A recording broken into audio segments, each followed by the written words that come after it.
హల్లెలూయా. దేవుని నామానికి మహిమ కలుగును గాక. ఈ ఆదివారం ఆరాధన కొరకు మరి ప్రార్థనతో మనం ప్రారంభించుకుందాం. ఇప్పటికి ఆరాధన కొరకు మీ గృహాల్లో మరి సిద్ధంగా కూర్చున్నారని నమ్ముచు ఉన్నాను. మరి చాలా కాలమైంది, చాలామందిని మీరు చూసి అయినా మీ కొరకు మరి అందరం ప్రార్థన చేస్తూనే ఉన్నాము. మీరందరూ విశ్వాసంతో తెలుస్తూ మరి మన ఇంట్లో ఉన్న మన పరిస్థితులన్నింటినీ జ్ఞాపకం చేసుకుంటూ అన్నింటిలోనూ మనం కాపాడుకుంటూ దేవుని బట్టి ఈ ఆదివారం హృదయస్థాపూర్వకంగా దేవుని సంతోషంగా ఆరాధించడానికి మీరందరూ గృహాల్లో అన్ని పనులు పక్కన పెట్టి కూర్చోవాలని ప్రభు పేరట మిమ్మల్ని అందరినీ ఆహ్వానిస్తున్నాం. ప్రార్థన చేసుకుందాం. అందరూ కళ్ళు మూసుకోండి, ప్రార్థన చేద్దాం. మహాపరిశుద్ధుడును బహున్నతమైనటువంటి మా పరలోకపు తండ్రి, నీ పరిశుద్ధ నామానికి లెక్కించలేని స్తుతులు స్తోత్రాలు చెల్లిస్తున్నాం. మా ఆరాధనకు యోగ్యులకు స్తుతులకు పాత్రుడవు మా మంచి యేసయ్యా, నీకు వందనాలు. నాయన, ఈ యొక్క విపత్కరమైన పరిస్థితుల్లో ప్రపంచమంతటా ఆందోళనకరమైన పరిస్థితులు ఎదుర్కొంటుంది. అయితే నీ దయ చెప్పున మమ్మల్ని ఎంతో ప్రేమించి మమ్మల్ని క్షేమంగా సురక్షితంగా మీరు కాపాడుకుంటూ వస్తూ ఉన్నారు. నీకు వందనాలు. అన్నిటికంటే ముఖ్యంగా మమ్మల్ని రక్షించావు, మమ్మల్ని సొత్తుగా చేసుకున్నావు. నీకు వందనాలు. నీ కొరకు మమ్మల్ని ప్రతిష్ఠించుకున్నావు. మరి ప్రపంచమంతటా కూడా నన్ను ఆరాధిస్తూ నేను సేవిస్తూ కొనియాడుతూ ఉన్నారు. వారితో కలిసి మేము కూడా ఈ ఆదివారం దినాన్ని ఆరాధిస్తున్నాం. ప్రభా, మా ఆరాధన నీకు అంగీకారంగా ఉండడానికి నీకు పెద్ద చేయండి. మనమందరూ మేము ముఖాముఖంగా చూసుకునే పరిస్థితిలో ఉన్నాం. అయినా గృహాల్లో ఉన్నారు, అందులో ఆశ కలిగి మరి ఎదురు చూస్తున్నారు. వందనాలు. అప్పుడు ఆరాధన ప్రారంభించి ఈ కృపగా రాస్తాలకు అప్పగించుకుంటున్నాం. దేవా, పరిశుద్ధాత్మ ద్వారా ఈ ఆరాధన నిర్వహించండి. మీరే ఈ ఆరాధనకు అధ్యక్షులుగా ఉండండి. మీరే ఈ ఆరాధన ద్వారా మేము ఇక్కడెక్కడ ఉన్నా ఒకే మనసుతో ఏక మనసుతో మేము గృహాల్లో ఉన్నా దూరంగా ఉన్నా మా మనసు అంతా మీద పెట్టుకుని మేము నేను సృష్టిస్తున్నాం, ఆరాధిస్తున్నాం, నేను కొనియాడుతూ ఉన్నాం. నీకు వందనాలు దేవా. నీకే స్తుతులు చెల్లిస్తున్నాం. మా మంచి యేసయ్యా, నీకు వందనాలు దేవా. నీవు నామము గొప్పది. సూర్యోదయం మొదలుకొని సూర్యాస్తం వరకు నీ నామం సిద్ధపడుకొని అలవేళ ఆరాధించబడి నామం నీ నామం. కాబట్టి మరొకసారి ప్రత్యేకంగా ఈ ఆదివారం దినాన్ని ఆరాధిస్తూ ఉంటాడుగా ఈ సన్నిధిని మాత్రం ఉంచండి. ఈ ఆరాధన ఆదించేంతవరకు ప్రారంభించండి. పాటలతో ప్రారంభిస్తుండగా మీరే మహిమ పొందండి. యేసుక్రీస్తు నామంలో ప్రార్థిస్తూ వేడుకొంచున్నాము తండ్రి, ఆమేన్. దేవుని స్తోత్రములు ఒక పాట పాడి దేవుని కనపరుచుకుందాం. అభిషేక్ వచ్చి పాట పాడతాడు. అందుగా దాంతో ప్రేమనస్తులు కూడా ఆరాధనలో మరి వాయిద్యాలు వాయిస్తూ దేవుని మహిమపరుస్తారు. అందరూ ఆరాధన ఎక్కించారు.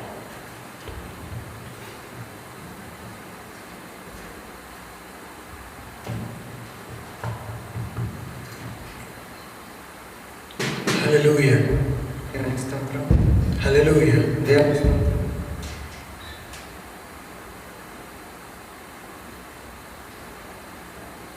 నీవుంటే నాకు చాలు యేసయ్యా పాట పాడుకుంటే ఏమైపోచున్నావు.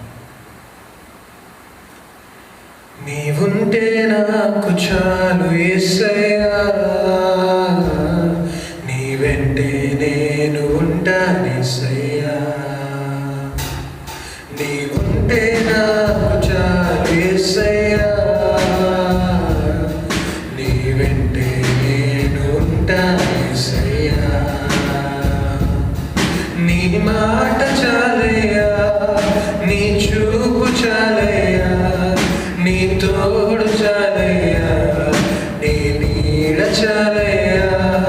నీ మాట చాలయ్యా, నీ చూపు చాలయ్యా, నీ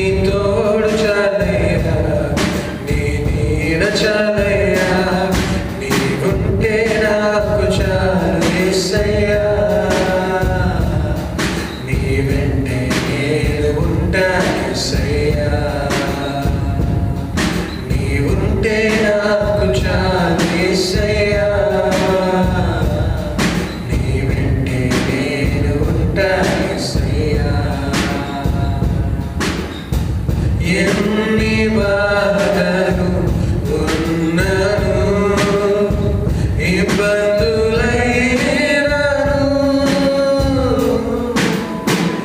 ఎంత కష్టము వచ్చినా నిష్ఠురమైనను ఎన్ని బాధలు ఉన్నను ఇబ్బందులైనను ఎంత కష్టము వచ్చినా నిష్ఠురమైనను నీ మాట చాలయ్యా, నీ చూపు చాలయ్యా, నీ తోడు చాలయ్యా, నీ నీడ చాలయ్యా, నీ మాట చాలయ్యా, నీ చూపు చాలయ్యా, నీ తోడు చాలయ్యా, నీ నీడ చాలయ్యా, నీవుంటే నాకు చాలు యేసయ్యా, నీ వెంటే నేను ఉంటా యేసయ్యా, నీవుంటే నాకు చాలు యేసయ్యా, నీ వెంటే నేను ఉంటా యేసయ్యా. బ్రతుకునావా పగిలినా కడలి పాలైనను అలలు ముంచి వేసిన ఆశలు అనగారినా బ్రతుకున్నావా పగిలినా కడలి పాలైనను అలలు ముంచి వేసిన ఆశలు అనగారినా నీ చూపు చాలయ్యా, నీ తోడు చాలయ్యా, నీ నీడ చాలయ్యా. అందరు కలిసి చెప్తాం. నీ మాట చాలయ్యా, నీ చూపు చాలయ్యా, నీ తోడు చాలయ్యా, నీ నీడ చాలయ్యా, నీవుంటే నాకు చాలు నీ వెంటే నేను ఉంటా యేసయ్యా, నీవుంటే నాకు చాలు యేసయ్యా, నీ వెంటే నేను ఉంటా యేసయ్యా. నీ మాట చాలయ్యా, నీ చూపు చాలయ్యా, నీ తోడు చాలయ్యా, నీ నీడ చాలయ్యా. మరొకసారి నీ మాట చాలయ్యా, నీ చూపు చాలయ్యా, నీ తోడు చాలయ్యా, నీ నీడ చాలయ్యా, నీ మాట చాలయ్యా. హృదయపూర్వకంగా చెప్తాం. నీ చూపు చాలయ్యా, నీ తోడు చాలయ్యా, నీ నీడ చాలయ్యా, నీ మాట చాలయ్యా, నీ చూపు చాలయ్యా, నీ తోడు చాలయ్యా, నీ నీడ చాలయ్యా, నీవుంటే నాకు చాలు యేసయ్యా, నీ వెంటే నేను ఉంటా యేసయ్యా, నీవుంటే నాకు చాలు యేసయ్యా, నీ వెంటే నేను ఉంటా యేసయ్యా. హల్లెలూయా, హల్లెలూయా, హల్లెలూయా.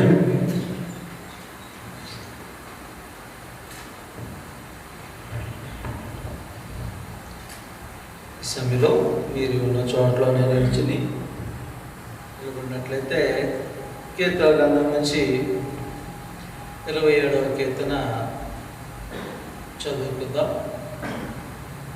కీర్తన గ్రంథం నుండి 27వ కీర్తన ఉత్తర పచ్చత్రాలుగా చదువుకుందాం.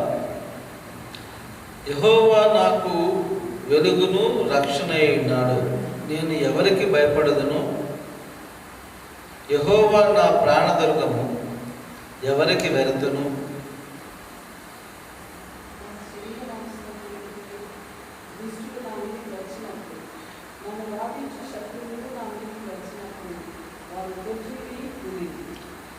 నాతో యుద్ధము చేయుటకు దండు దిగినను నా హృదయము భయపడదు. నా మీదకి యుద్ధము రేగినను దీనిలో నేను ధైర్యము విడవుకుందును. యెహోవా ప్రసన్నతను చూచుటకును ఆయన ఆలయంలో ధ్యానించుటకును నా జీవితకాలం అంతయు నేను యెహోవా మందిరములో నివసింపగలుచున్నాను.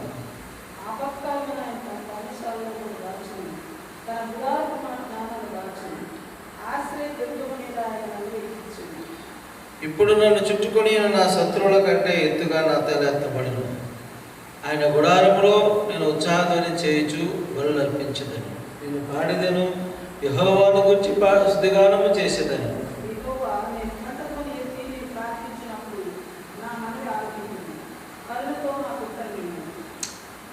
నా సన్నిధి వెతుకుడని నీవు సెలవీయగా, యెహోవా నీ సన్నిధి నేను వెతుకుదనని నా హృదయం నీతో అనెను.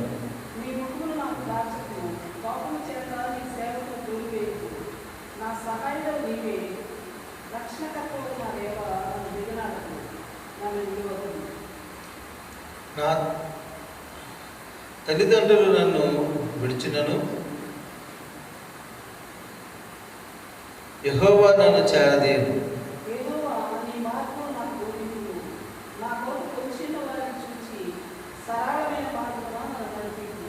అబద్ధ సాక్షులను క్రూరత్వం వెళ్ళగొక్క వారును నా మీదకి లేచి ఉన్నారు.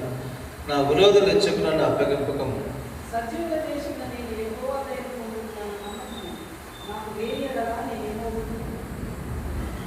యెహోవా కొరకు కనిపెట్టుకుని ఉండము, ధైర్యం తెచ్చుకుని నీ హృదయం నిబ్బరముగా నుంచుకుని యెహోవా కొరకు కనిపెట్టుకుని ఉండము. దేవుడు తన పరిశుద్ధ వాక్యము దీవించునుగాక. ఆమేన్. అందులో అలా కూర్చుందాం. కొద్ది నిమిషాలు ఈ కీర్తన మనం ధ్యానించుకుందాం. చాలా అందరూ ప్రార్థనాపరంగా ఉండకపోతాం. ప్రేమ గల మా తండ్రి, ఈ చదువుకున్న కీర్తన భాగాన్ని బట్టి నేను శుద్ధిస్తూ ఆరాధిస్తూ కొనియాడుతున్నాము. నీకు వందనాలు. నేను ధ్యానిస్తుండగా మాకు జ్ఞానం బోధించండి, మాతో మాట్లాడి మహిమ పొందండి. యేసుక్రీస్తు నామములో ప్రార్థన శుద్ధిస్తూ వేడుకొంచున్నాం తండ్రి. ఆమేన్. దేవుని నామానికి మహిమ కలుగునుగాక. కీర్తన మరి దావీదు రాసినట్టుగా మనం చూస్తూ ఉన్నాము. దావీదు కూడా మరి కొన్ని యుద్ధ సమయాలు, పోరాట సమయాలు, తనకున్న పరిస్థితులు కూడా మనం చూస్తూ ఉన్నాము. ఆ పరిస్థితుల్లో దేవుని మీద విశ్వాసం కలిగి దేవుడు తనకు ఏమై ఉన్నాడు అనే విషయాలు మనకు చూస్తున్నాం. ఇక్కడ 6వ వచనం చూస్తున్నాము. ఇప్పుడు నన్ను చుట్టుకుని నా శత్రువుల కంటే ఎత్తుగా నా తల ఎత్తబడను. దావీదు చుట్టూ మరి శత్రువులు ఉన్నారు, ప్రాబ్లమ్స్ ఉన్నాయి అనేది మనకు అర్థమవుతుంది. ప్రాణభయం కూడా తన ప్రాణ అని కూడా తనకున్నట్టుగా మనకి ఇవన్నీ చదువుతున్నప్పుడు మనకి అర్థమవుతుంది. సో దావీదు చుట్టూ అనేక రకమైన సమస్యలు, శత్రువులు, ప్రాణహాని, ఇట్లాగా అనేక విషయాలు తన చుట్టూ ఉన్నాయి. ఉన్నప్పుడు మరి తను ఏ నిర్ణయం తీసుకున్నాడు, ఎట్లా తను మరి ప్రోత్సాహపరుచుకుంటున్నాడు అనేది మనం చూస్తున్నాం. సో మొట్టమొదటి తన చుట్టూ ఉన్నటువంటి శత్రువులు తనకు కనపడుతున్నారు, తన సమస్యలు కనబడుతున్నాయి, మరి తన శత్రువులు బాధిస్తున్నారని చెప్పేసి 2వ వచనంలో నా శరీర మాంసం తినటకే దుష్టులు నా మీదకి వచ్చినప్పుడు మనకు అర్థమవుతుంది తన ఎట్లాగా శత్రువులు ఉన్నారు అనే విషయం మనం చూస్తున్నాం. తన శత్రువులు బాధిస్తున్నారు, తన ప్రాణాన్ని తీయడానికి చూస్తున్నారు అనేటువంటి చూస్తున్నప్పుడు ఈ రకాల సమస్యలన్నీ దావీదుని చుట్టుకుని ఉన్నాయి. ఉన్నప్పుడు తనకి భయమే, కానీ తనకు ఒక ధైర్యం తనకు ఉంది. తనకు ఒక దేవుడు ఉన్నాడు, తనకు ఒక తండ్రి ఉన్నాడు అనే విషయం ఇక్కడ మనకు అర్థమవుతుంది. ఎందుకంటే చెప్తున్నాడు నా తల్లిదండ్రులను విడిచినను 10వ వచనంలో యెహోవా నన్ను చేరదీయును. అట్లాగా మనం చూసినప్పుడు ఒక ధైర్యం తనకు కనిపిస్తుంది. కాబట్టి ఇన్ని పరిస్థితులు ఇన్ని సమస్యలో తన ధైర్యంగా ఉండడానికి కారణం ఏంటంటే తనకి తన దేవుడు తెలుసు. ఆ దేవుడిని తను నమ్మాడు. మరి తన చిన్నప్పటి నుంచి ఆ బాల్యదశ నుంచే కూడా దేవుని పట్ల నమ్మకం విశ్వాసం కలిగిన వాడుగా మనకు తెలుసు. మరి చాలా చిన్న వయసులోనే మరి మనకి అనేక గొర్రెలను చంపడం, అంతకుముందు అనేకటువంటి క్రూర జంతువులు చంపి తన మందను కాపాడుకోవటం, ఇవన్నీ కూడా మనం బైబిల్లో చూసాం. తన యొక్క వీరత్వం అనేది కాదు, కానీ విశ్వాసులు అంత దేవుడు అంటే ఎంత నమ్మకం ఉందో, దేవుడు నా పక్షంగా ఉంటాడనే నమ్మకంతోనే బాల్యం నుంచే యుద్ధాలు చేయటం మనం చూస్తున్నాం. సో ఇప్పుడు కూడా తన చుట్టూ ఎంతో సమస్యలు ఉన్నాయి, శత్రువులు ఉన్నారు, ప్రాణభయం ఉంది, ప్రాణాన్ని తీయడానికి చూస్తున్నారు. ఇన్ని పరిస్థితులు తనకున్నప్పుడు తను భయపడకుండా మాట చెప్తున్నాడు. ఏమని చెప్తున్నాడంటే, అందరూ భయపడవచ్చు, అందరూ ఇలాంటి పరిస్థితులు ఎవరైనా ధైర్యంగా ఉంటారు అనే విషయాలు తనకు వచ్చినప్పుడు తను ఏమన్నాడంటే, యెహోవా నాకు వెలుగును రక్షణ ఉన్నాడు, ఎవరికి భయపడుదును? యెహోవా నా ప్రాణదుర్గము, నేను ఎవరికి వెళుతును? నా శరీర మాంసంతో నీకే దృష్టి నా మీదకి వచ్చినప్పుడు, నన్ను బాధించుతూ నా మీదకి వచ్చినప్పుడు అతొట్టిల్లి కూడిరి. నాతో యుద్ధము చేయటకు దండు దిగునను నా హృదయము భయపడదు. ముందు భయపడదు, భయం తనకు లేదు అంటున్నాడు. పెద్ద దండు పెద్ద సైన్యం నా మీదకి వచ్చేసినా నాకు భయం ఉండదు, నేను భయపడను, నా హృదయం భయపడదని చెప్పేసి తను చెప్తున్నాడు.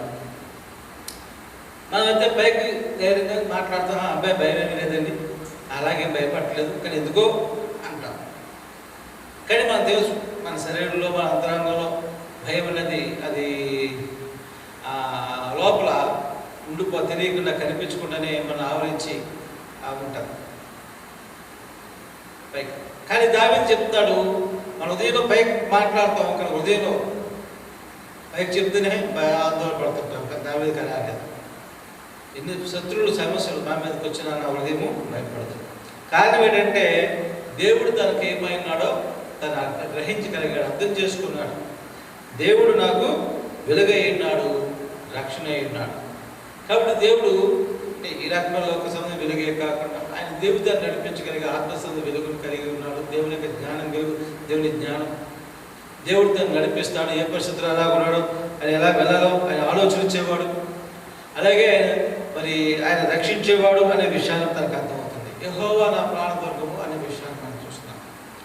ఆ దుర్గము, ఆ ఫోర్ట్రెస్ అనే విషయం మనం చూస్తున్నప్పుడు మరి ఎవరు కూడా ఆ భాగంలో వెళ్ళడానికి అవకాశం లేదు. ఈ లోకంలో దుర్గాలు ఉంటాయి, రాజులకి విధాలను ఆ దుర్గాలు కట్టుకుంటారు, శత్రు బాంబుల నుంచి కాపాడుకోవడానికి, శత్రుల నుంచి కాపాడటానికి. అయితే ఇప్పుడు దేవుడే ఒక దుర్గంగా ఉన్నాడని చెప్తున్నాడు. నా ప్రాణానికి దుర్గంగా ఉన్నాడు, దేవుడు నా చుట్టూ దుర్గంగా ఉన్నాడు, దేవుడిలో నేను ఉన్నాను. తనకేం కనిపిస్తుంది? శత్రువుడు చూస్తున్నాడు, కానీ కదా బుల్లెట్ ప్రూఫ్ కార్లు ఉన్నాయి. మరి ట్రంప్ మన ఇంతకు ముందు వైజాగ్ ఇండియా వచ్చినవాడు మనం చూస్తాం, ఆ కార్ల గురించి చెప్తారు. అవంతా మరి సెక్యూరిటీగా ఉండేటువంటి బుల్లెట్ ప్రూఫ్ కార్లు ఎన్ని విషయాలు చెప్పడం జరిగింది. ఎంత తెలిసినా అవి జరగలేదు. అయినా సరే ఎవరు కాపాడలే పరిస్థితి అయిపోతుంది. దేవుడు ఇప్పుడు చెప్తాం. అట్లాగా అందరూ చేసుకుంటారు. అయితే ఇప్పుడు దేవుడే మనం దుర్గంగా ఉన్నాడని చెప్పి దాన్ని గ్రహిస్తున్నాడు. యెహోవా నాకు ఏమైనాడంటే నా ప్రాణ దుర్గము, నేను ఎవరికి వెళ్తున్నాను? ఆ దావీదే చూడగలుగుతున్నాడు. ఆత్మీయత తెలిసిన వారికి తెలుస్తుంది. ఎలీషా కాలంలో యుద్ధం వచ్చినప్పుడు, మా సిరియాలు ఇశ్రాయేలు మీదకి వచ్చినప్పుడు, సంపూర్ణ వేయబడినప్పుడు మనం చూస్తాం. ఆ శిష్యులు వచ్చి అంటాడు, అయ్యా చూడు చుట్టూ సైన్యం ఉంది, అమ్మో మనం ఏమైపోతాం ఎట్లాగా అంటాడు. అప్పుడు ఎందుకు భయపడతాం, మన చుట్టూ ఎవరున్నా తెలుసా? దేవుడు ఉన్నాడు. అయ్యా ఇక్కడ చూసినట్టుగా కన్నులు తెరవని చెప్పినప్పుడు మరి సొలొమోను క్షమించండి ఎలీషా ప్రార్థన చేస్తున్నప్పుడు ఎలీషా శిష్యులు కన్నులు తెరవబడినప్పుడు వారి చుట్టూ అగ్ని రథాలు ఉన్నట్టుగా కనబడతారు. అగ్ని రథాలు ఎవరు కనిపించట్లేదు? సిరియా సైన్యానికి కనిపించలేదు. అట్లాగే నువ్వు మన దేవుడు చూడగలిగితే మనకు అర్థం కాదు మన చుట్టూ దేవుడు ఉన్న సంగతి. చాలామంది మనం ఒంటరిగానో బలహీనంగానో మరి అనారోగ్యంగా కనిపిస్తాం. సాతాను దాడి చేయడానికి పరిస్థితి, రోగం దాడి చేయాలని చూస్తుంది, వ్యక్తులు దాడిని చేయడానికి చూస్తారు, కానీ వారి తొట్టుల్ని కూలిపోతారని చెప్పి మనం చూస్తున్నాం. ఎందుకంటే వారికేం కనిపించట్లేదు, దావీదే కనిపిస్తున్నాడు. కంటికి కనిపించుకున్నాడు దేవుడు వారి చుట్టూ ఉన్నాడని సంగతి తెలియదు. వారు ఎవరు తన్నుకుంటారు, ఎవరు తగులుకుంటారు? వారు నడుస్తూ ఇప్పుడు తట్టుపడతాం, చీకట్లో నడుస్తున్నప్పుడు తట్టుపడతాం, ఏదో తగులుకుని తట్టుపడతాం, ఏదో కాలు కట్టుబడి తట్టుపోయి పడిపోతాం. ఎక్కడ తట్టుపోయి తొట్టిల్లి కూలీరే అని చెప్తాం. మామూలుగా అయితే చిన్న రాజధాని పడిపోతే దెబ్బలు తగ్గుతాయి. తట్టుల్ని కూలిపోవడం అంటే దేవుడి చేద్దాం అంత మరి చూస్తాం. ఇక్కడ ఎవడు ఆ రాయి మీద పడినో తునకైపోతాడు, లేకపోతే ఎవడు ఆ నలిచేయబడతాడని చెప్పి వాక్యంలో ఉంది. కీర్తన జానగా ఇక్కడ చెప్పడానికి. కాబట్టి మనం అందరూ గమనించాల్సింది ఏంటంటే, మనకి చుట్టూ ఎన్ని సమస్యలు ఉన్నా, ఎన్ని ప్రాబ్లమ్స్ ఉన్నా, ఎన్ని కష్టాలున్నా, ఎంత ప్రాణభావమో అలాంటి పరిస్థితులు మనకు ఎదురైనా దేవుడు మనకు ఏమైనాడు అనే విషయాన్ని మర్చిపోవడానికి లేదు. దావీదు గ్రహించాడు కనుక ఆ విశ్వాసం తనకు ఉంది కాబట్టి దాని మీదకి ఎంతో యుద్ధాలు, దేశం అంతా తన మీదకి వచ్చిన, సైన్యం అంతా ఒంటరిగా తను ఉన్నప్పుడు తన మీదకి వచ్చిన తను ధైర్యంగా నిలబడ్డాడు. అన్ని ఎదుర్కొని మరి విజయంతో ముందుకు వెళ్ళాడు. కాబట్టి పిల్లరా, ఈ పరిశుద్ధ ప్రయంకాల ప్రపంచమంతా కూడా భయము, ఆందోళన, ఈ వాస్తవ పరిస్థితులన్నీ కూడా ఏమి అబద్ధాలు ఏమీ కాదు, కళ్ళ ముందు కనిపించే వాస్తవాలు అవన్నీ కూడా భయమే, ఆందోళనే. కానీ దేవుడు మన పక్షంగా ఉంటే, దేవుడు మనతో ఉంటే ఏమీ చేయగలరు. అందుచేత మనం విశ్వాసంగా ఉందాం, ధైర్యంగా ఉందాం. దేవుని సన్నిధిలో సహవాసానికి దూరంగా ఉండడానికి అవకాశాల పరిస్థితులు మనకున్నాయి. అయినా సరే విశ్వాసంతో మనం ఉన్నప్పుడు, ఇప్పుడే కాదు ఎప్పుడైనా మన చుట్టూ ఎన్ని సమస్యలు, ఎన్ని శత్రువులు మన చుట్టుకుని ఉన్నా మనకి దేవుడు ఏమైనాడో ఒకసారి గుర్తు చేసుకోగలిగితే, ఆయన మనం ప్రేమించిన దేవుడు, మన కొరకు దిగి వచ్చిన దేవుడు, మన కొరకు ప్రాణం పెట్టిన దేవుడు, ఆయన రక్తాన్ని మనకు చిందించాడు. నిన్ను ముట్టుబాటు అక్కడ ముట్టని చెప్పిన దేవుడు, ఆ దేవుడు మనకు ఆశ్రయంగా ఉన్నాడు. ఆ దేవుడు మనకి వెలుగుగా ఉన్నాడు. ఎక్కడ జరిచినా మనకి చీకటి అనేది మనకు కనిపించదు. మన ముందు ఎంత అంధకార పరిస్థితులు ఉన్నప్పటికీ ఆయన వెలుగు కాబట్టి ఆ చీకటిలో కూడా, ఆ గాఢాంధకారంలో కూడా మనం నడిపించగల దేవుడు. అది అక్కడ ఉండే సమస్యలు, సోదరులు వచ్చినా మనల్ని కాపాడగల శక్తిమంతుడు.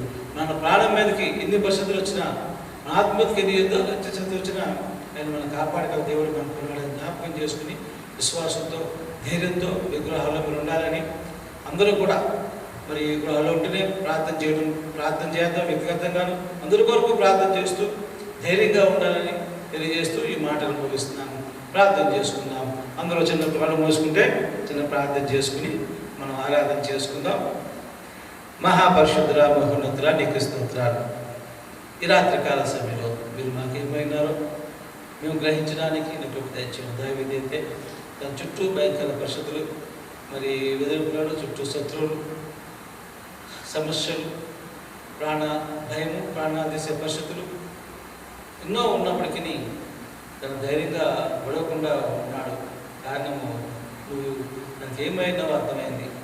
తన ప్రజలను నడిపించే దేవుడు అర్థం చేసుకుని తను చెప్పిన మాటలు బట్టి ఉన్నాను. మేము కూడా పైకి మాత్రమే కాకుండా మేము వెంట జీవితాల్లోనూ, వ్యక్తిగతంగాను, కుటుంబాలుగా ఎవరికాలుగా ఉన్నప్పటికీ మేము జ్ఞాపకం చేసుకుంటూ దేవుడు మమ్మల్ని వెలుగుగా నడిపిస్తాడు. ఈ ప్రస్తుత అంధకార లోకంలో, అంధకార పరిస్థితుల్లో, భయంకరమైన స్థితిగతుల్లో మేము ఉన్నప్పుడు దేవుడు మమ్మల్ని విడిచిపెట్టాడనేటువంటి నిబ్బరమైన మనసు కలిగి, ధైర్యం కలిగి ముందుకు సాగుకోవడానికి మా అందరికీ నీ కృప దయచేయండి. సంఘంలో బిడ్డలందరికీ, సంఘ కుటుంబాలకి, అలాగే కేదార దూరంలో ఉండేవాళ్ళ వాక్యం విన్నా చూసిన వారందరికీ కూడా నీ కృప తోడుగా ఉంచండి. వాక్యం చూసేవారికి కూడా ఈ ఆశీర్వాదం ఇచ్చి, ధైర్యం ఇచ్చి, వారికి ఎలాంటి ఇబ్బందులు ఉన్నా, చుట్టూ ఎలాంటి సమస్యలు అనుకున్నా నేను మమ్మల్ని వెలుగు నడిపించి, మమ్మల్ని కాపాడి, మమ్మల్ని ప్రొటెక్ట్ చేసి, మమ్మల్ని భద్రపరిచే దేవుడు మాకు మమ్మల్ని గుర్తు చేసుకుంటూ యేసుక్రీస్తునామములో ప్రార్థిస్తూ వేడుకొంచున్నాము తండ్రి. ఆమేన్. ఇప్పుడు కొంతసేపు దేవుని మీరందరూ గృహాల్లో లేచి నిలబడితే ఆరాధన చేసుకుందాం. Praise Lord. హల్లెలూయా.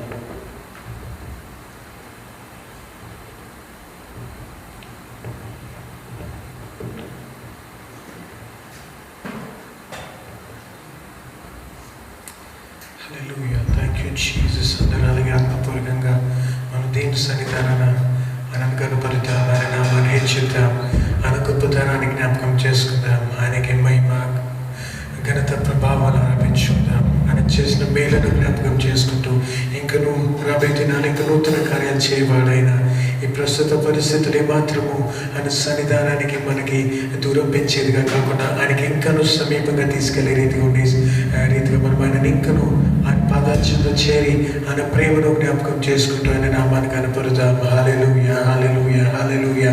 యేసు నామముకే వందనాలు, వందనాలు, వందనాలు, వందనాలు, వందనాలు, వందనాలు.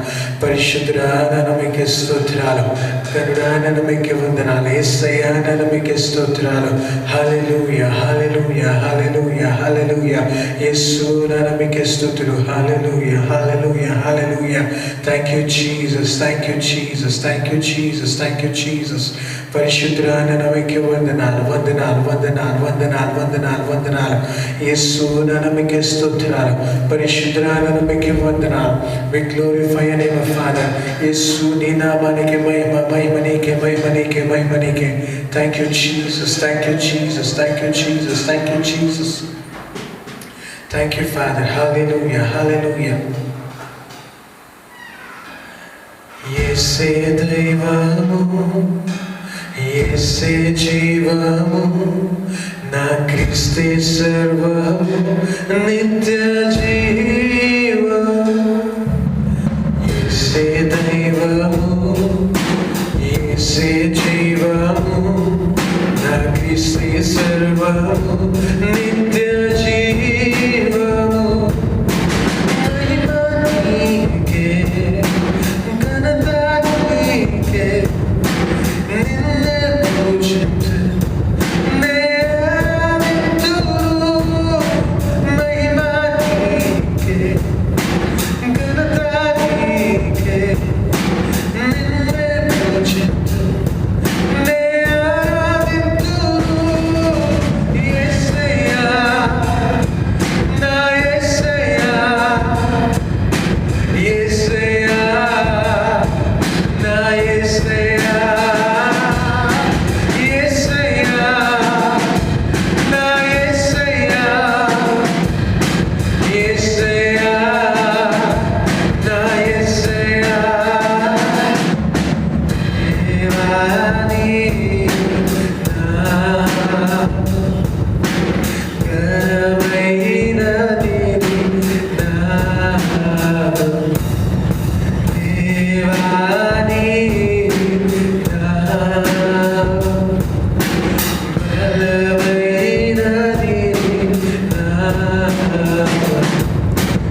Thank you, Jesus. యేసయ్యా నీకే వందనాలు. మహిమ నీకే, మహిమ నీకే. Thank you, Jesus. మా దగ్గర మీకే వందనాలు. ఓ ప్రభువా, నీవే మా జీవము, మా సర్వస్వము నీవే తండ్రి. Thank you, Jesus. You are a life of Father. తండ్రి నీవే మా జీవము, నీవే మా జీవము, మా సర్వస్వము నీవే తండ్రి. Thank you Jesus. మహిమ నీకే, మహిమ నీకే, మహిమ నీకే ఆరోపిస్తున్నాం ప్రభా. పరిశుద్ధ మరొకసారి ఉదయకాల సమయంలో నీ సంఘముగా తండ్రి నాయన, హృదయపూర్వకంగా నీ బిడ్డలుగా, నీ రక్తంతో కొనుక్కున్న నీ యొక్క కుమారులుగా, కుమార్తెలుగా మేమందరము కలిసి రీతిగా నీ సన్నిధిలో నేను కనపరచుటకు, నీ సన్నిధానాన్ని ఆరాధన చేయడం మాకు ఇచ్చిన గొప్ప అవకాశం బట్టి, తరుణాన్ని బట్టి మీకు స్తుతులు స్తోత్రాలు చెల్లించుకున్నాం ప్రభా. సమస్త మహిమ ఘనత ప్రభావం మీకు ఆరోపిస్తున్నాం తండ్రి. మరొకసారి నీ వాకుతో మమ్మల్ని నింపమని, నూతనమైన రీతిగా మమ్మల్ని సిద్ధపరచమని ఈ సమస్తార్థం మీకే సమర్పించుకుంటూ అడిగి వేడుకుంటున్నాము తండ్రి. ఆమేన్. దేవుని పరిశుద్ధ నామానికి మహిమ కలుగునుగాక. అందులో అలాగే ఆరాధన భావంతో ప్రార్థనాపూర్వకంగా భక్తిగా దేవుని సన్నిధిలో కూర్చోండి. దేవుని వాక్యాన్ని మనం వినబోతూ ఉన్నాము. ఈ వారం కూడా మరి పాషం గారి దేవుని వాక్యం తెలియజేస్తారు. దాని ముందు ప్రకటనలు దయచేసి గృహాల్లో ఉన్నప్పటికీ మీరందరూ కూడా మరి 24 గంటలు ప్రార్థనలు జరుగుతున్నాయి కదా, మీ టైమ్స్ మీరు ఇచ్చారు. అందరూ కూడా మరి ప్రార్థనలు చేస్తున్నారని నేను నమ్ముతున్నాను. ఒకవేళ మీ టైమింగ్స్లో ఏ డ్యూటీ అవకాశం పడి ఆ టైంలో చేయకపోతే మాకు తెలియజేస్తే ఆ టైంని మేము పూర్తి చేయడానికి అవకాశం ఉంటుంది.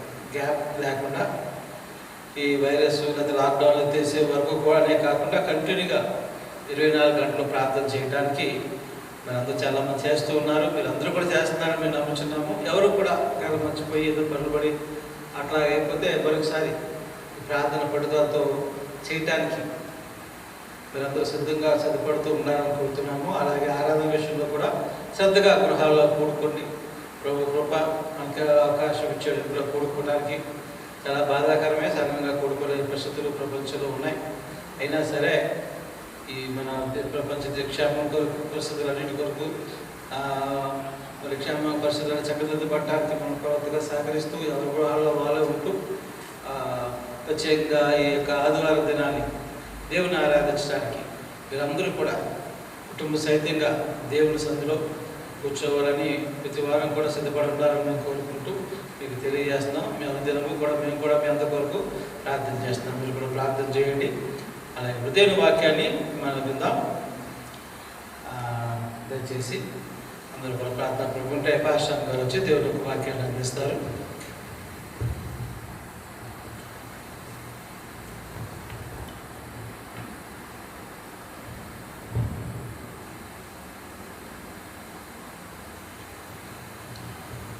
చిన్న ప్రార్థన చేసుకుందాం.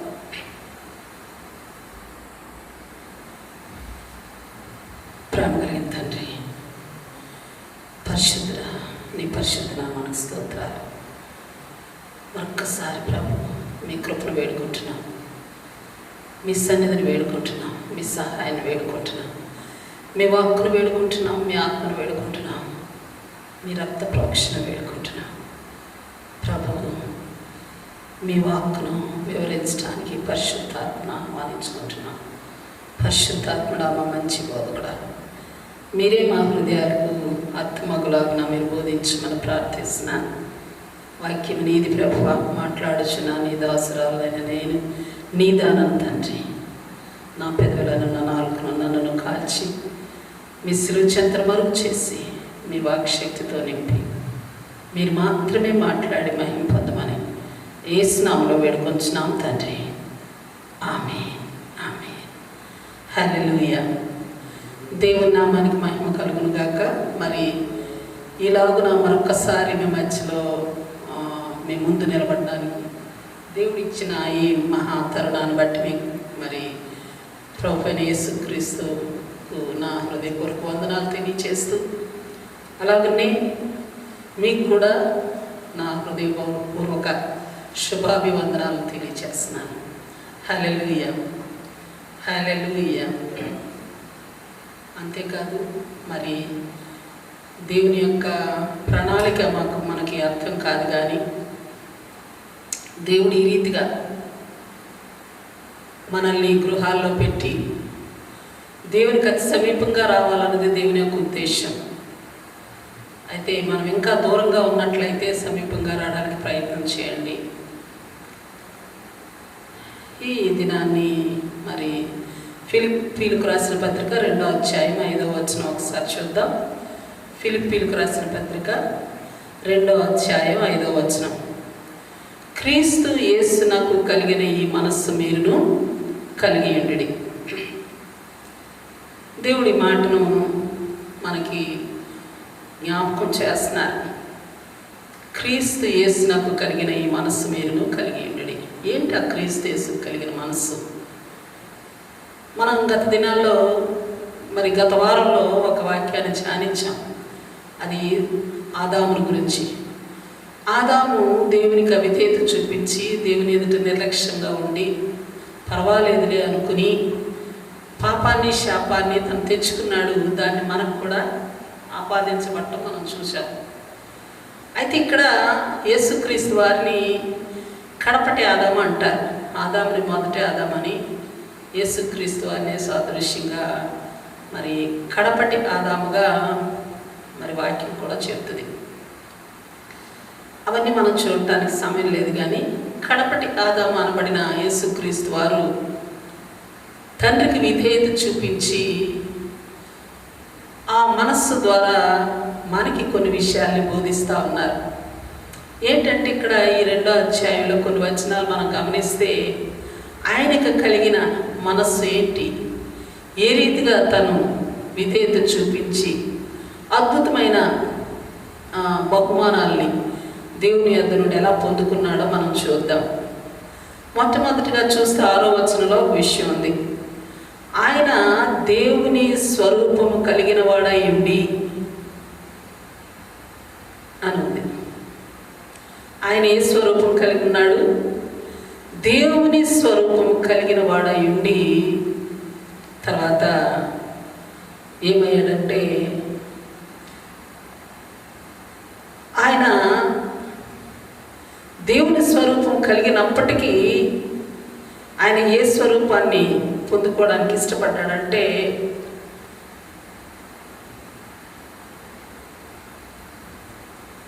ఆయన మనుషుని దాసుని స్వరూపాన్ని ధరించుకున్నాడు. 5వ వచనం నుంచి 11వ వచనం వరకు మనం గమనిస్తే మొదట దేవుని స్వరూపం కలిగిన వాడయ్యుండి అని 6వ వచనంలో ఉంది. తర్వాత 6వ వచనం చివరి భాగాన్ని చూస్తే 7వ వచనంలో దాసుని స్వరూపం ధరించుకున్నాడు అని ఉంది. 7వ వచనం దేవుని స్వరూపం కలిగిన వాడే, కానీ తను ఏ స్వరూపం పొందుకున్నాడు? దాసుని స్వరూపం పొందుకున్నాడు గనుక తనకి ఎట్టి ఆశీర్వాదాన్ని తండ్రి అయిన దేవుడు అనుగ్రహించారంటే ప్రతివాని మోకాలు యేసునామమున వంగినట్లును ప్రతివాని నాలుక తండ్రి అయిన దేవుని మహిమార్థమే యేసుక్రీస్తు ప్రభువుని ఒప్పుకొనున్నట్లును దేవుడు ఆయన అధికంగా హెచ్చించాడంట. ఎక్కడెక్కడంటే అందుకే పరలోకమందున్న వారిలో 9 వచనాల్లో పరలోకమందున్న వారిలో కానీ భూమి మీద ఉన్న వారిలో కానీ భూమి క్రింద ఉన్న వారిలో కానీ అని చెప్తున్నాడు. ప్రతి చోట కూడా ఆయన హెచ్చించబడ్డాడు. ఎలాగంటే ఆయన ఎదుట ఏ మోకాళ్ళైనా వంగాల్సిందే, ఏ నోరైనా ఆయన ప్రభువుని ఒప్పుకోవాల్సిందే. దేవుని స్వరూపమే, కానీ తాను ఏ స్వరూపాన్ని స్వీకరించాడు మన కొరకు ఈ లోకానికి వచ్చంటే దాసుని స్వరూపం స్వీకరించాడు. అది ఎందుకొరకు? యేసుక్రీస్తు వారి కుమారుడు అయ్యుండి కూడా దేవుని స్వరూపం కలిగిన వాడు అయినప్పటికీ కూడా దాసుని స్వరూపం ఎందుకు దాల్చాల్సి వచ్చింది అంటే ఆయన మనం చూస్తే దేవునికి విధేయత చూపించిన వాడుగా ఉన్నాడు, దేవుని ఎదురు తగ్గించుకున్నవాడుగా ఉన్నాడు. దేవుడు అందుకని ఆయనకి ఏం చేశాడంటే ప్రతి మోకాలు ఎక్కడంటే పరలోకంలో కానీ భూమి మీద కానీ భూమి క్రింద కానీ ఎక్కడైనప్పటికీ యేసుక్రీస్తు వారి ఎదుట ప్రతి మోకాలు వంగాల్సిందే. ప్రతి నామం కూడా, ప్రతి నోరు కూడా ఆయన ప్రభుని ఒప్పుకోవలసింది. అంతగా దేవుడు హెచ్చించాడు. దానికి కారణం దేవుని మాటకు విధేయత చూపించి ఆయన స్వరూపాన్ని తగ్గించుకోవటానికి ఇష్టపడ్డాడు. తన స్వరూపాన్ని దాసుని స్వరూపంగా, గొప్పడు ఎప్పుడు తక్కువడానికి ఇష్టపడదు, తక్కువడు పైకి ఎక్కడానికి ఇష్టపడతాడు తప్ప. కానీ యేసుక్రీస్తు వారు తన యొక్క ఆ గొప్ప మహిమ కలిగిన స్వరూపాన్ని, దేవాది దేవుని యొక్క స్వరూపాన్ని పరలోకంలో కానీ, భూలోకంలో కానీ, భూమి క్రింద కానీ, పాతాలు ఎక్కడ కూడా దేవుని యొక్క ఔన్నత్యం గొప్పది. దేవుడు ఇంకా అతనికంటే గొప్పవారు ఎవరు లేరు ఈ 3 లోకాల్లో కూడా. అట్టి స్వరూపం నాకు అవసరం లేదు, కానీ దేవునికి నేను తండ్రికి విధేయత చూపించి దాసుని స్వరూపం దాల్చి నేను ఈ భూమి మీదకి వెళ్తానని వచ్చాడు. వచ్చినందువలన ఆయనకి ప్రతి నాలుక ఒప్పుకుంది ప్రభు అని, ప్రతి మోకాలు ఆయన ఎదుట వంగింది. అది దేవుడిచ్చిన ఆశీర్వాదం. ఎప్పుడైతే యేసుక్రీస్తు వారు తండ్రికి విధేయత చూపిస్తూ తను తాను తగ్గించుకోవటానికి ఇష్టపడ్డాడో, తన మనస్సులోని తగ్గించుకోవటానికి ఇష్టపడ్డాడో, మనం తగ్గించుకుంటాం, కానీ మనసులో అహంకారం లోపల ఉంటుంది. ఇక్కడ యేసుక్రీస్తు వారు అందుకనే క్రీస్తుకు కలిగిన ఈ మనసు మీరును కలిగి, ఆయన మనస్సు ఎలాంటిదంటే తగ్గించుకునే మనస్సు కలిగి వచ్చాడు ఆయన. కనుక ఆయనకి బహుమానంగా ఏది ఇవ్వబడిందంటే ప్రతి ఒక్కరూ ఆయన ఎదుట వంగారు, ఆయనే ప్రభువుని ఒప్పుకున్నారు. ఒప్పుకోకపోతే వారికి నిత్యత్వం లేనే లేదు. దేవుని నామానికి మహిమ కలుగును గాక. అలాగే రెండో విషయం చూస్తే ఆ వచనాల్లో మరొక మాట చూద్దాం. ఏంటంటే ఆయన 6వ వచనంలో 2వ భాగంగా చూస్తే దేవునితో సమానముగా ఉండుట విడిచిపెట్టకూడని భాగ్యమని ఎంచుకొనలేదు, కానీ మనుషుల పోలికగా పుట్టాడంట. దేవునిలాగే ఉండాలి, దేవునితోనే ఉండాలి అనుకోలేదు. అది సామాన్యమైన విషయం కాదు. దేవునితో ఉండడం అన్నది మహిమతో కూడిన విషయం. దేవుని దగ్గర ఉన్నప్పుడు యేసుక్రీస్తు వారికి ఉండే మహిమ ఎలాంటిదంటే ఆయన అవునంటే అవును, కాదంటే కాదు. ఆయన చెప్పిందే వేదం, ఇంకా వేరే ఏమీ లేదు. అట్టి పరిస్థితుల్లో మనిషిని పోలికగా పుట్టాడంట. అంతేకాదు దేవుని యొద్ద ఉన్నప్పుడు, దేవునితో సమానంగా ఉండినప్పుడు, దేవునితో సమానమైన మహిమ శరీరం, మహిమ ఉండేది. మనుషుని పోలికగా వచ్చేటడికి పాప ఆకారం, అది మనుషుని పోలిక. పాపంతో నింపబడిన పోలికగా పుట్టడానికి ఆయన ఇష్టపడ్డాడు. మనుషుల పోలికగా ఉండడానికి ఆయన ఇష్టపడ్డాడు. ఆదాము, పాపంతో నింపబడిన ఆదాము యొక్క పోలికను స్వీకరించడానికి ఆయన ఇష్టపడ్డాడు. అయితే దానికి బహుమానంగా దేవుడు తనకిచ్చింది ఏంటంటే ప్రతి నామమునకు పైనామం ఆయనకి అనుగ్రహించాడని 11వ వచనంలో ఉంది. దేవుడు ఆయనను అధికముగా హెచ్చించి ప్రతి నామమునకు పైనామము ఆయనకు అనుగ్రహించాడు. అన్ని నామముల కంటే పైనామం అని మనం పాటలు పాడతాం. దేవుడు ఆయనకి ఎందుకు అనుగ్రహించాడంటే తాను ఏం చేశాడు, దేవునితో సమానంగా ఉండాలి అనుకోలేదు, కానీ మనుష్యుల పోలికగా పుట్టాడు. పుట్టినందువల్లనే అన్ని నామం కంటే పైనామం ఆయనకు అనుగ్రహించబడింది. దేవుడు ఇచ్చిన బహుమానం చూచినప్పుడు యేసుక్రీస్తు వారు ఎంత తగ్గించుకుంటున్నారో అంతగా హెచ్చించబడుతున్నారు. తను తాను రుజువు చేస్తున్నాడు. తండ్రి మాటకు విధేయత చూపించి తను తగ్గించుకున్నప్పుడు తను ఎంతగా ఆశీర్వదించబడుతున్నారు ఈ లోకంలో. మనిషిలో ఆయన ఎలా పుట్టాడు, మనుషుని పోలికగా పుట్టాడు. ఆయన ఉండే పోలిక ఏంటంటే దేవుని యొక్క పోలిక. కానీ ఆ పోలికను విడిచిపెట్టి ఈ లోకానికి వచ్చి మనుషుని పోలికగా పుట్టాడు. పుట్టినందువల్ల దేవుడు ఇచ్చిన బహుమానం ఏంటంటే అన్ని నామముల కంటే పైన దేవుడు అంతగా హెచ్చించాడు. చూడండి, తాను ఎంతగా తగ్గించుకుంటే ఆయన అంతగా హెచ్చించబడతా వచ్చాడు. దానికి కారణం ఏంటంటే తండ్రికి విధేయత చూపించాడు. 3వ పాయింట్గా మనం చూస్తే అక్కడే ఆయన ఆకారమందు 8వ వచనంలో మరియు ఆయన ఆకారమందు మనుష్యుడిగా కనబడి మరణము పొందినంతగా, అనగా శిలువ మరణం పొందినంతగా విధేయత చూపిన వాడే తాను తగ్గించుకున్నాడంట.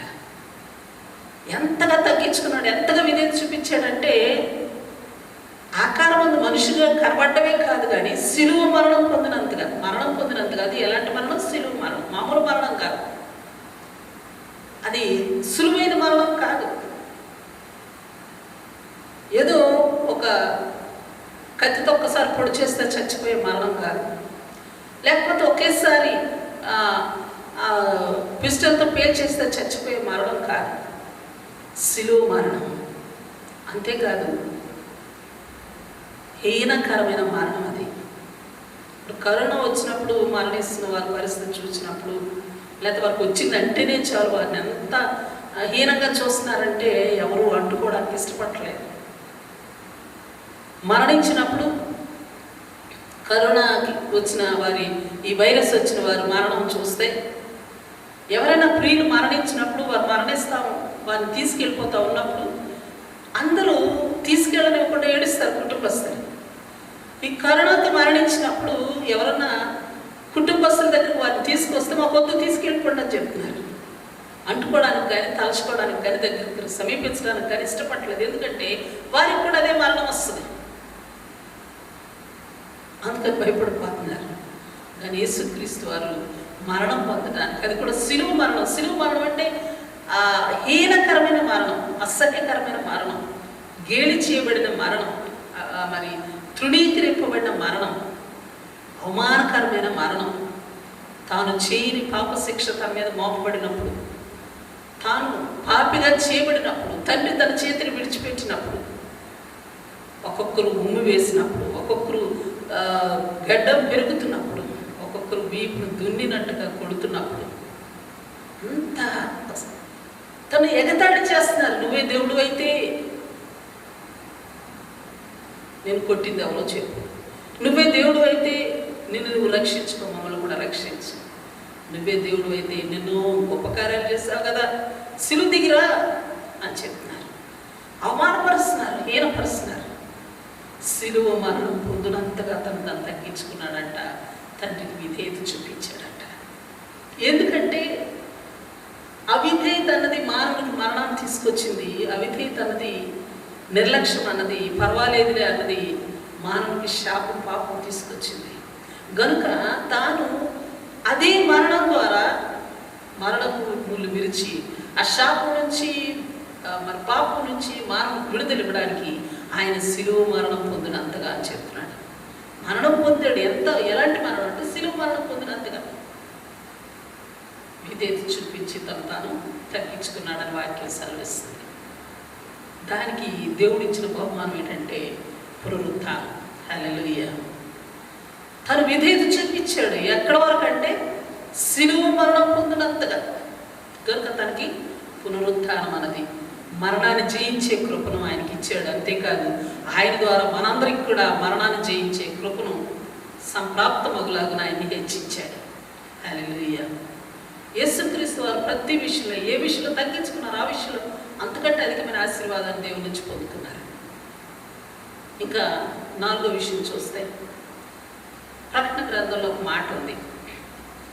మనకు తెలిసిన విషయమే కానీ ఆ మాట చూపించాలనే ఉద్దేశంతో రిఫరెన్స్ నేను తెలియజేస్తున్నా.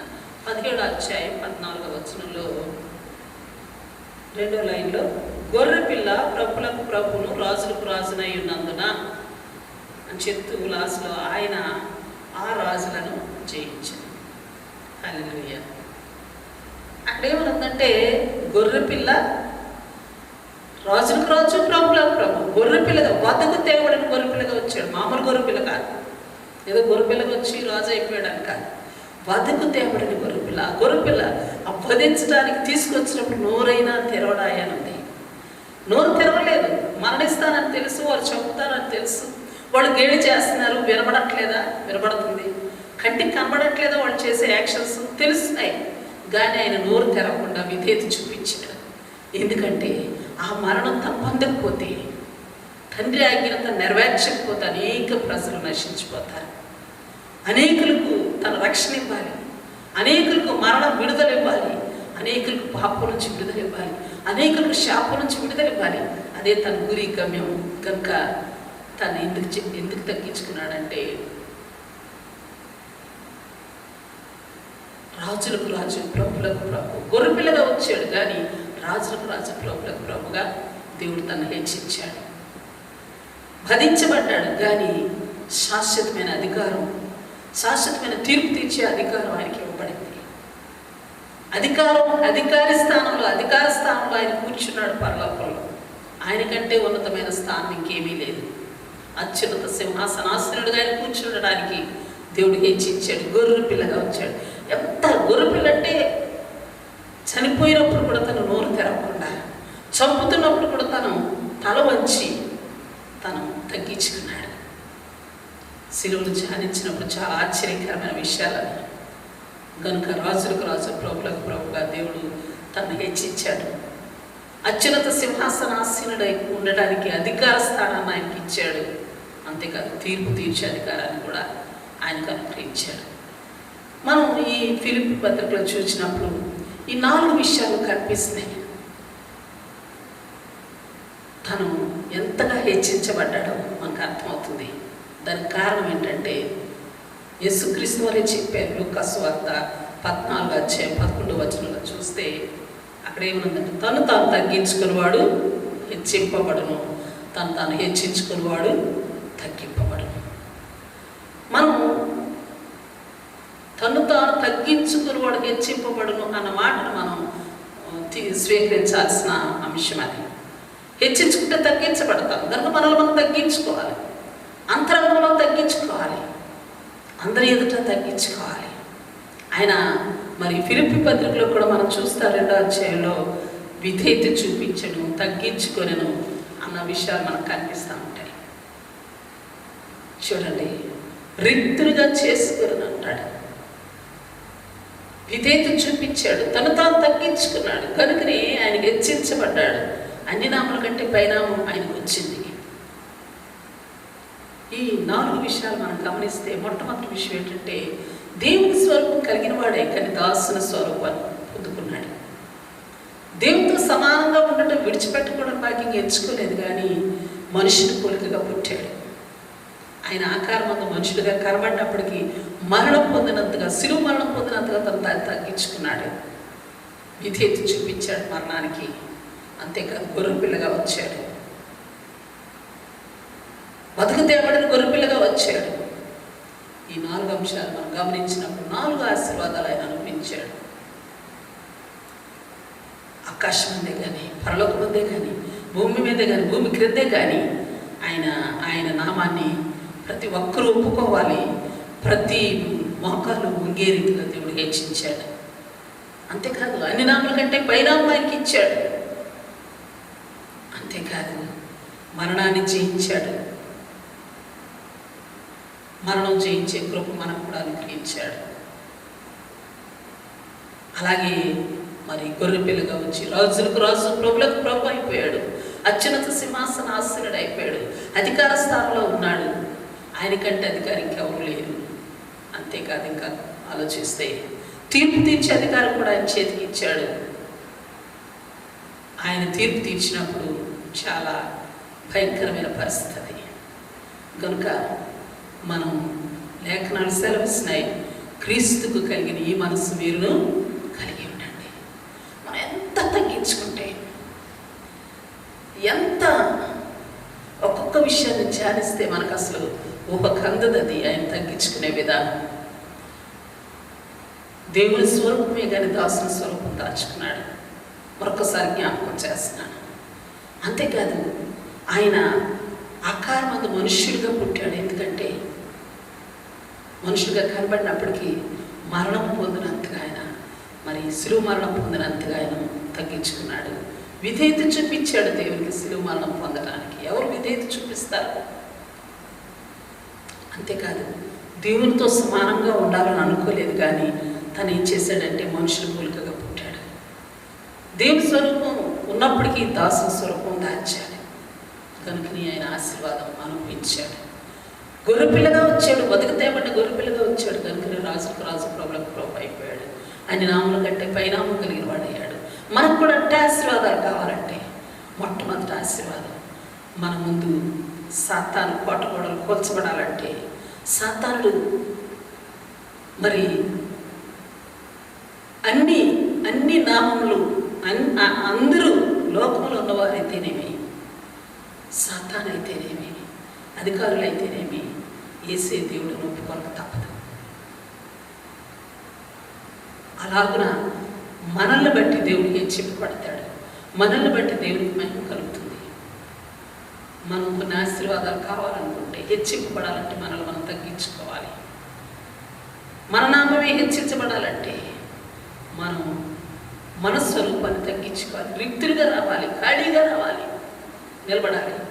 అంతేకాదు దాసుని స్వరూపం. అందుకని యేసయ్య అంటాడు, మిమ్మల్ని మీరు పరిచర్య చేసుకోవడానికి అప్పగించుకోమంటాడు. పరిచారకులుగా ఉండాలి తప్ప పరిచర్య చేయవాడే అధికారిగా ఉండడానికి అర్హుడు. ఎవరైనా అధికారిగా ఉండాలనుకుంటున్నారా? మీరు పరిచర్య చేయాలి. ఎవరైనా హెచ్చుగా ఉండాలనుకుంటున్నారా? మీరు తగ్గించుకోవాలి అని చెప్తున్నాడు. ఈ మాటలు మనం గమనించినప్పుడు మనం అధికమైన స్థానంలో ఉండాలని కోరితే మనల్ని మనం తగ్గించుకోవాలి, దాసుని స్వరూపం దాచుకోవాలి, రిక్తులుగా చేసుకోవాలి, తమను తాము తగ్గించుకుని విధేయత చూపించాలి దేవునికి. దేవుని మాటకి ఎప్పుడైతే విధేయత చూపిస్తామో దేవుడు మనల్ని హెచ్చిస్తాడు. అందుకనే దేవుడు చెబుతున్నాడు, మాట వినుట శ్రేష్టం. ఎంత శ్రేష్టం అంటే బలులు అర్పించడం కంటే.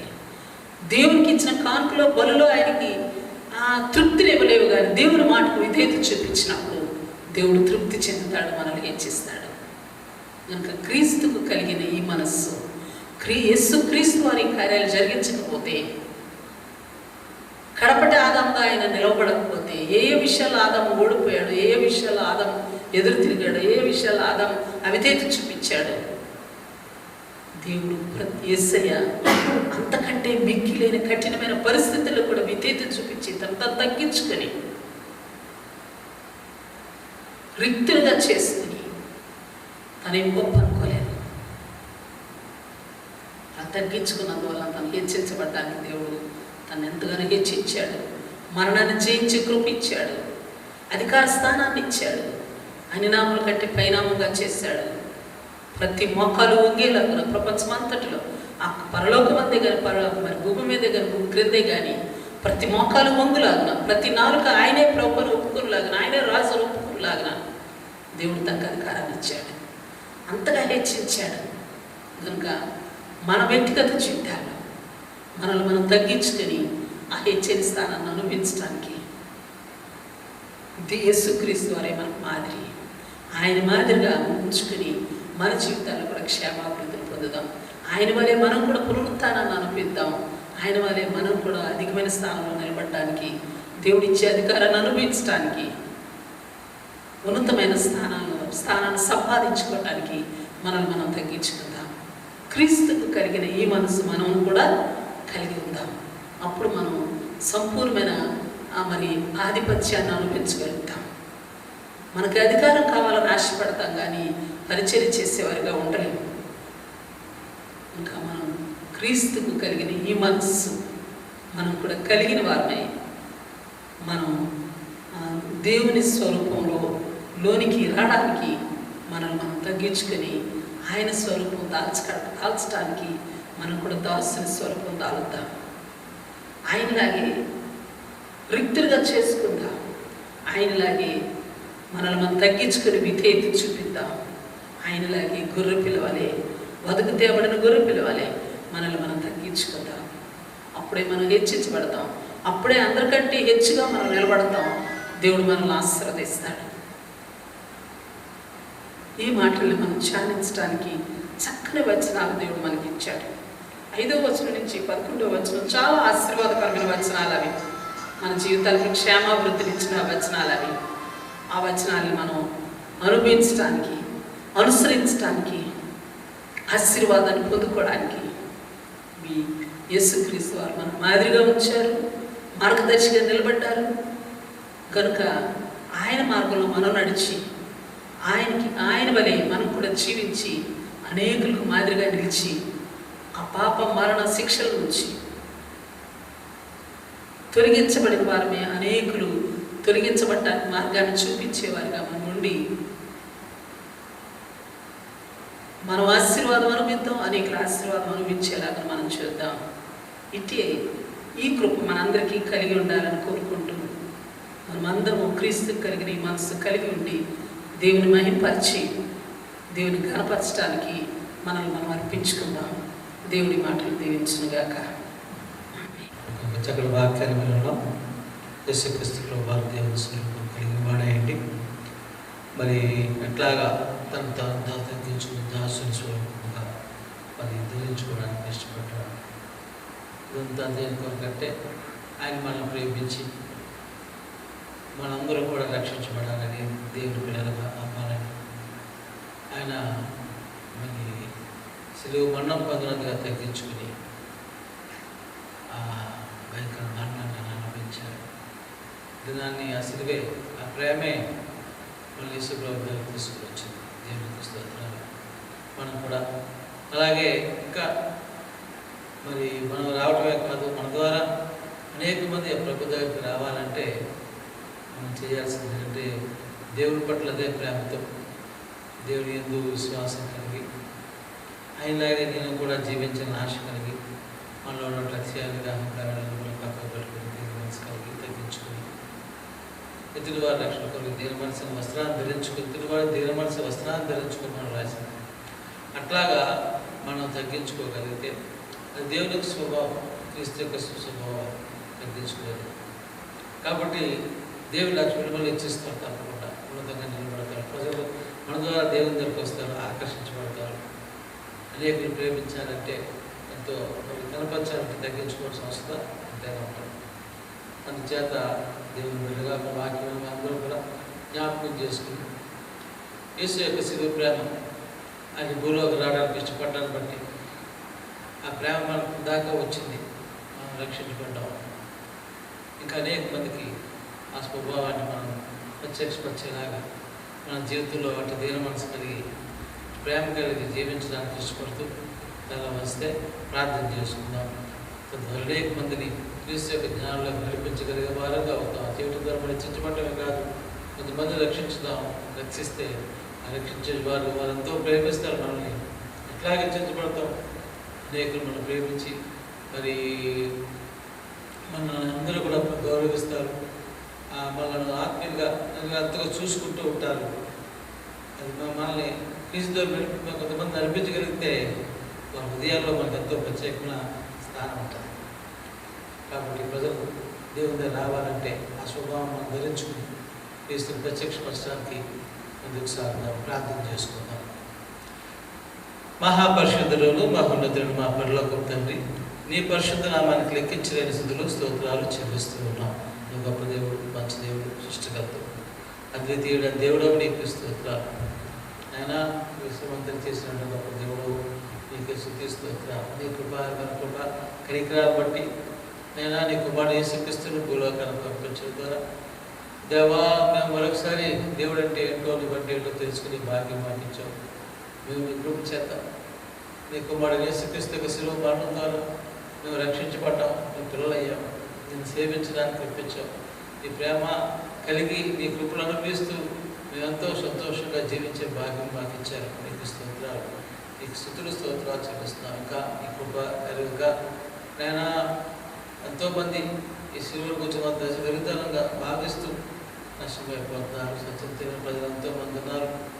వారందరూ కూడా మేము తెలుసుకోవాలి. కాబట్టి వారందరి మధ్యలో నీ స్వభావాన్ని, నీ ప్రేమను లోకాన్ని ప్రత్యక్షపరిచే విధంగా దేవుని నమ్మిన బిడ్డలుగా మేమందరం కూడా దేవుని మనసు కలిగి తగ్గిన స్వభావం కలిగి దేవా ఎవరికైనా స్వార్థ ప్రకటించినప్పుడు తగ్గించుకుని ప్రేమతో, గొప్పతో, సహనంతో మరి పరిచయం చేయడానికి, దేవా ప్రేమ చూపించడానికి, సత్కారాలు చేయడానికి మమ్మల్ని మేము దేవా తగ్గించుకుని స్వార్థ ప్రకటిస్తూ నీ కొరకు జీవించడానికి సహాయం చేయండి. పొందినారు గర్వాలు లేకుండా సహాయం చేయండి. దేవుని మనసుని వస్త్రాలు ధరించుకోవడానికి సహాయం చేయండి. దేవాన్ని ఎలాగైతే ఉన్నతమైన దేవుని స్వభావం కలిగి వాడే ఉన్నప్పటికీ నీ తగ్గించుకున్నాను. అట్లాగే ప్రభావ అయినా మాకు ఏ స్థితి లేదు. నిజానికి మేము సహజంగానే దేవా మేము పాపులము, బలహీనము, అయినా నీ గొప్ప మమ్మల్ని రక్షించి హెచ్చించింది. అయినా అతిశయపడుతుంటాం, గర్వపడుతుంటాం. అయినా అది మాలో ఆ స్వభావం తీసివేసి ఆ యొక్క అలాంటి అహంకార దృష్టి తీసివేసి దీనత్వం కలిగి జీవించే భాగ్యం పడి వందనాలు దేవా. మరి కరోనా వైరస్ కారణంగా ఎక్కడ వారెక్కడ లాభం చేయబడి గౌరవగృహాల వారు పరిస్థితులు నెలకొన్నాయి. దీన్ని బట్టి ఈ పరిస్థితిని బట్టి కూడా నీకు స్తుతులు స్తోత్రాలు చెల్లిస్తూ ఉన్నాం. నేను చూపించండి అయినా మరి గృహాల్లో దేవా పరిమితులై ఉండిపోయినట్టు ప్రజలందరినీ కాపాడండి. అంతేకాదు బిడ్డలందరూ విశ్వాసాన్ని కోల్పోకుండా, ధైర్యాన్ని కోల్పోకుండా అందరూ కూడా ధైర్యంతోనూ విశ్వాసంతోనూ నేను సేవిస్తూ పూజిస్తూ క్రమంగా నేను ఆరాధిస్తూ అయ్యా నేను ఎవరు జీవిస్తూ ముందుకు సాగడానికి సహాయం చేయండి. ఎవరికన్నా లోపలున్నా లోపల తీర్చండి, కుటుంబంలో భద్రపరచండి. అలాగే ఈ వైరస్ బారిన పడి ఎంతమంది మరి హాస్పిటల్స్ ఉంటున్నారు దేవా, మరి ఐసీయూలో ఉన్నారు దేవా, మరి క్వారంటైన్ సెంటర్లో ఉన్నారు, అందరినీ కూడా జ్ఞాపకం చేసుకోండి, కుటుంబంలో భద్రపరచండి దేవా. మరి నైనా దయ చూపించండి, త్వరలో దీని వ్యాక్సిన్ జరగడానికి సహాయం చేయండి. నీవే స్వస్థపరిచే దేవుడు, మేము క్రైస్తవులుగా దేవుని బిడ్డలుగా ఇంకా పరిపూర్ణంగా తిరిగి మేమే లోకానికి దేవా బదులుపించాలి. ఇదే విధంగా మేము ఉండడానికి కూడా గొప్పపడ్డా. అలాగే మరి నేను దేవా ఆరోగ్య విషయంలో కూడా దయ చూపించి నేను మీరే ఆత్మకార్యం జరిగించి ప్రభా మరి ప్రజలందరూ స్వస్థపడుతున్నట్లుగా నీ కృప ఇస్తేనే ప్రభా, నీ జ్ఞానం ఇస్తే తప్ప ఎవరో దీనికి మందు కనుక్కోలేరు. ఎవరు కనుక్కున్న ఏ ప్రయత్నాలు చేసినా ఆ ప్రయత్నాన్ని సఫలపరిచేవాడు నువ్వే ప్రభా. దయ చూపించండి. ప్రపంచవ్యాప్తంగా ఎంతో వేదనకు జరుగుతున్న పరిస్థితులు ఉన్నాయి. ఈ దేశ ప్రభుత్వాలకి దేవా నీ కృప ఇవ్వండి, ప్రజలు నడిపించడానికి శక్తి ఇవ్వండి. అలాగే మా దేశ ప్రధాని కొరకు, అలాగే రాష్ట్ర ముఖ్యుల కొరకు నీకు స్తోత్రాలు, వారు తీసుకున్న నిర్ణయాలన్నింటి కొరకు నీకు స్తోత్రాలు దేవా. కనికరించండి, వారికి జ్ఞానం ఇవ్వండి, ప్రజలను పరిపాలించడానికి, ప్రజలను పోషించడానికి కరువు టైంలో నీకు ఇవ్వండి. ప్రభుత్వానికి కావాల్సిన నడిపించడానికి వనరులు అన్నీ కూడా సమకూర్చండి.